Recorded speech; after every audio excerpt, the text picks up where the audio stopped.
पुराने वक्तों में एक बादशाह ने अपनी सल्तनत के अंदर एक मुकाबला करवाया और मुकाबला बड़ा अजीब था। मुकाबला ये था कि बादशाह की ये जहनीत थी कि दुनिया के अंदर जितने भी बेवकूफ़ हैं उन सबको इकट्ठा किया जाए, उनमें से जो सबसे बड़ा बेवकूफ़ होगा उनको इनामो इकराम से नवाजा जाएगा। बादशाह के कहने पर वज़ारा ने वो सारे के सारे दुनिया के बेवकूफ़ों को इकट्ठा किया। उनके दरमियान सल्तनत के अंदर एक मुकाबला हुआ और मुकाबले के दरमियान जो जीता था उसको सबसे बड़े बेवकूफ़ का नाम देकर उसको इनामो इकराम से नवाजा गया और एक बेहतरीन और कीमती हार उसके गले के अंदर डाल दिया गया। जब बादशाह की उसके साथ दोस्ती हुई तो एक दिन बादशाह जो था वो बीमार हुआ, तो वो सबसे बड़ा बेवकूफ़ जो था वो बादशाह की बीमार पुरसी इजादत के लिए बादशाह के पास हाजिर होता है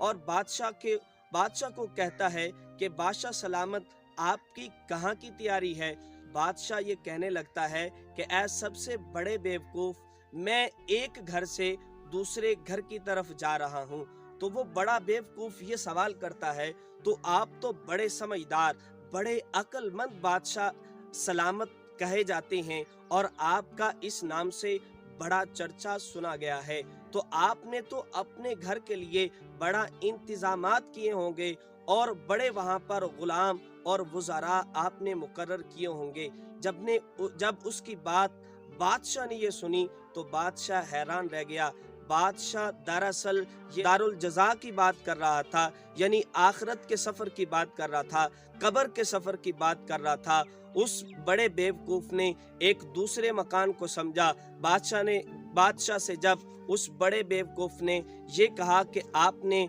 उस मकान के लिए बड़े वज़ारा और बड़े ग़ुलाम और बड़ा इंतज़ामात किया होगा, तो बादशाह ने सवाल का जवाब देते हुए कहा कि ए सबसे बड़े बेवकूफ़, मैंने हाय कि अपने उस मकान के लिए कोई तैयारी नहीं की और कोई ग़ुलाम नहीं भेजे और कोई वहाँ जाने का इंतज़ाम मैंने नहीं किया। तो जो सबसे बड़ा बेवकूफ़ जिसको इनाम दिया गया था, उस बेवकूफ़ के पास अभी भी वो हार था और उसने वो हार उतार कर अपने उस बादशाह के गले में डाल दिया और कहा कि आप जो हैं इस हार के सबसे ज़्यादा हकदार हैं, क्योंकि सबसे बड़ा बेवकूफ़ फिर मैं नहीं, सबसे बड़े बेवकूफ़ तो आप हैं जिन्होंने आगे जाने के लिए कोई तैयारी नहीं की।